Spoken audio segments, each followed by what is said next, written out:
السيلاوي كان عم يرد على أسئلة المتابعين، وفي وحدة سألته أنت وسادرة انفصلتوا ولا لا؟ والسيلاوي رد عليها الله يوفقها ونصيبنا مش مع بعض، فش منها والله يهدي بالها. وهيك السيلاوي أعلن انفصاله عن زوجته وأم بنته، مع أنه من فترة كتير قصيرة تقريبا من أسبوع كان فاتح لايف والمتابعين سألوا وينها ساندرا، وقال لهم هي بالبيت وأنا وياها ما انفصلنا، ووقتها كذب كل الإشاعات. ساندرا في البيت في المنزل وما اتطلقنا، أنا وياها عايشين حياة جميلة عادي ما اتطلقنا، لكن صحصحنا يعني ما بدناش نطلع على السوشيال ميديا وخلاص، هي حياتها خاصة شوي بتصور عادي بس ما بديش اياك هي مشهورة يعني.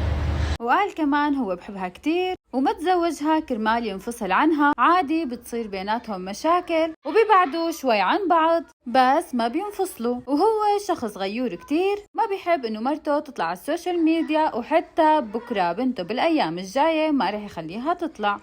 بدي افهمكوا شغلة، ما بنفصل عنها يا اخوان، ما فيش شيء اسمه بنفصل عنها، فاهمين علي؟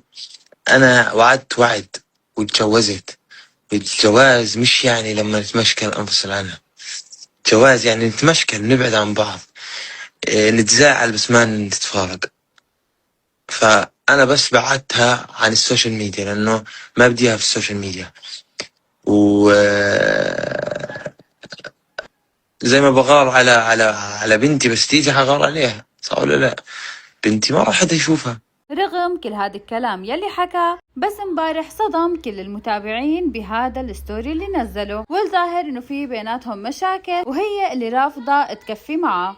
الله يختار لهم الخير يا رب، وإن شاء الله بيرجعوا بيتصالحوا بأقرب وقت. وخلونا شوي نحكي عن غنية نصابة اللي مولعة الدنيا. خلال أيام قليلة صار لها نازلة أسبوع واحد فقط، حققت نجاح كتير كبير وتصدرت الترند وجابت 3,200,000 مشاهدة. الغنية كتير حلوة وإن شاء الله من نجاح لنجاح. شو رأيكم بغنية نصابة؟ وشو رأيكم كمان بخبر الانفصال؟ لا تنسوا تحطوا آراءكم بالكومنتات وتحطوا لايك وتشتركوا بالقناة، واستنوني فيديوهات جديدة وأخبار جديدة، وتضلوا بخير يا رب.